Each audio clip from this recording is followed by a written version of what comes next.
आम्ही नक्कीच त्यांच्यावर गुन्हा दाखल करणार आहोत। न्यायालयामध्ये आम्ही त्यांच्या विरुद्ध न्याय मागणार आहोत। जे काही वक्तव्य त्यांनी केलेलं आहे ते अत्यंत चुकीचं आहे। लोकशाही तंत्राने चालणारा आपला भारत देश आणि ह्या भारत देशामध्ये लोकशाहीने सगळ्यांना अधिकार दिलेला आहे की आपण आपले प्रश्न मांडू शकतो।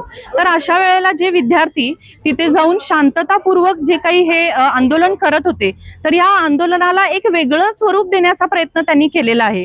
आणि जे काही ह्या सरकारचं धोरण आहे ते धोरण नक्कीच विद्यार्थ्यांना रुचलेलं नाही आहे। म्हणून तर त्यांनी इतके दिवस हे आंदोलन आपलं चालत राहिलं आणि त्याला यशही आलं। पण त्या यशामागे किती लोकांनी मार खाल्ला, किती विद्यार्थ्यांना मार खावा लागला, विद्यार्थिनींना मार खावा लागला।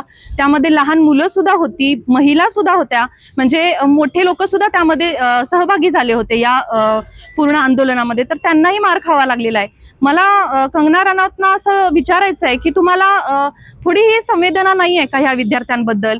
मला तर सरकारलाच विचारायचं आहे की प्रत्येक जण राहुल गांधी तिथे का गेले, मोदींच्या घराच्या बाहेर जायला नको पाहिजे होतं असं त्यांचं मत होतं, ते तिथं का गेले ह्याच्यावर त्यांचा सगळा मीडिया आणि सगळे प्रश्न आणि सगळं सुरू आहे। पण त्यातल्या एकाने हा नाही विचार केला की त्या विद्यार्थ्यांना किती लागलं।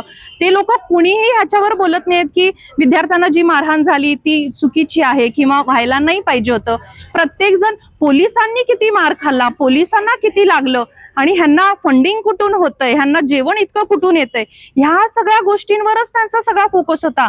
त्या मुलांना किती लागलं, त्यांना पकडून नेलं, मुलींना किती लागलं, किती वेगवेगळ्या चुकीच्या गोष्टी त्या ठिकाणी पोलिसांकडून घडलेल्या आहेत, याकडे कुणीही लक्ष दिलेलं नाही आहे। आणि आपल्याला महिला राज असल्याचं पाहायला मिळते। महिलांचे प्रश्न घेऊन अनेक महिला या राजकीय क्षेत्रामध्ये उतरल्याचं पाहायला मिळते। पण कंगना राणावत यांचं एका मुलीबद्दलचं असं वक्तव्य, याकडे कसं बघतो?